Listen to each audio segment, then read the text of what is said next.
Hi everyone, welcome to the channel once again. So today I want to discuss two related topics that patients ask me quite a bit in the clinic, and that is the gut microbiome and probiotics. So during the past 10 years or so, there's been an explosion of knowledge about the importance of our gut microbiome and how it helps us be healthy. So it's been related to hormonal balances, to our autoimmune system working properly, all the way to anxiety and depression, and of course, maintaining a healthy weight or losing weight. So everything seems to be strongly linked to our microbiome, which is not surprising because after all, we are what we eat.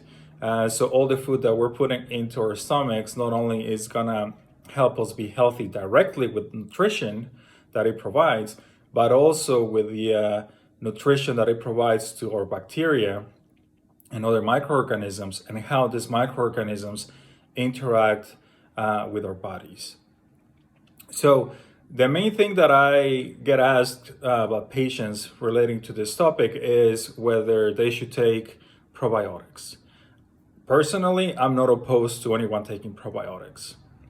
There's some evidence that probiotics might help you, but overall, the evidence is not that strong. But I don't think they're gonna harm you either. What I recommend you to do is to feed the microbes that you have in your gut. So that actually has shown to be more important to keep a healthy microbiome. Not surprising, a healthy, balanced diet has shown to actually shift not only the amount of good bacteria that you have in your gut, but also the amounts of bacteria that you have.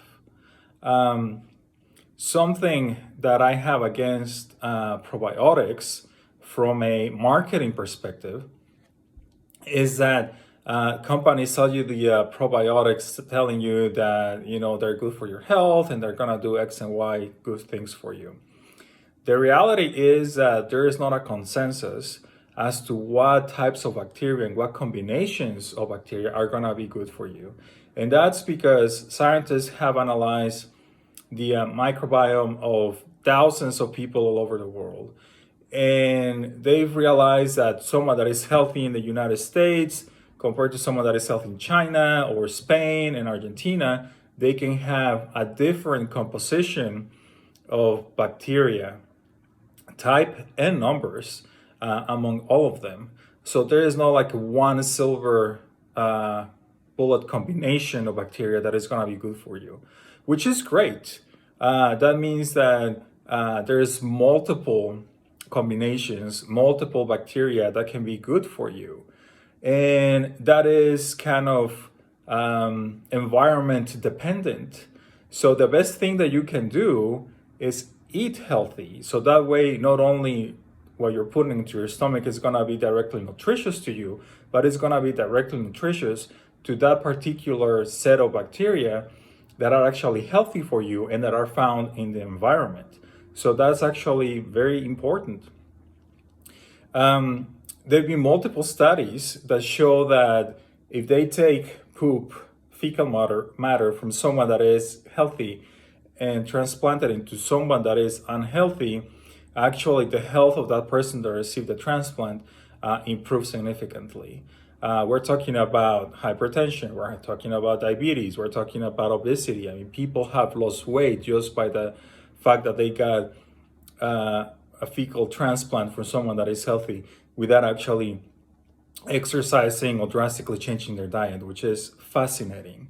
So that'll be my main advice to you. Don't focus too much on the type of probiotics that you're taking. You really don't need to spend dollars on getting probiotics. If you have the means, if you want to do that, go ahead. There's nothing wrong with that. I'm not opposed to that.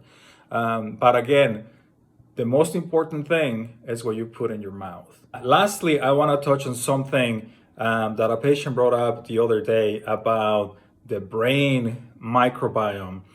So about 4 or 5 years ago, there was this paper where they actually did massive sequencing of microorganisms on brain biopsies from healthy tissue, and they found that there were some high loads of bacteria or specific type of bacteria. And now they think that, well, the tissue was healthy, the person didn't have anything wrong with the brain, so there must be some bacteria in it. Well, there are a couple of caveats with that. I'm not saying they're wrong. It's just that research is in infancy, even more infant than the gut microbiome. One of the things that we need to keep in mind is that it's very hard to keep 100% sterile environment, so there could have been a contamination.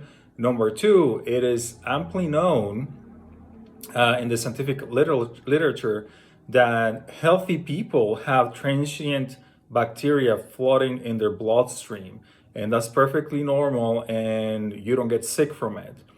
So one of the hypotheses that could be interfering with this study is that as you cut the tissue, well, you're cutting through blood vessels and you can have extravasation of bacterial material from the bloodstream into what is actually brain neuronal tissue. So I wouldn't look too much into that. If definitely you hear someone selling you a probiotic that is gonna change the microbiome of your brain, I will definitely pass on that. So once again, make sure that you eat healthy. Make sure that everything you're putting in your mouth is not gonna be feeding you per se, but also all those little critters that live inside you. So I hope this video is helpful for you and you find it interesting. Let me know down in the comments if you have any other questions about this topic or any other topics you would like me to discuss. Bye.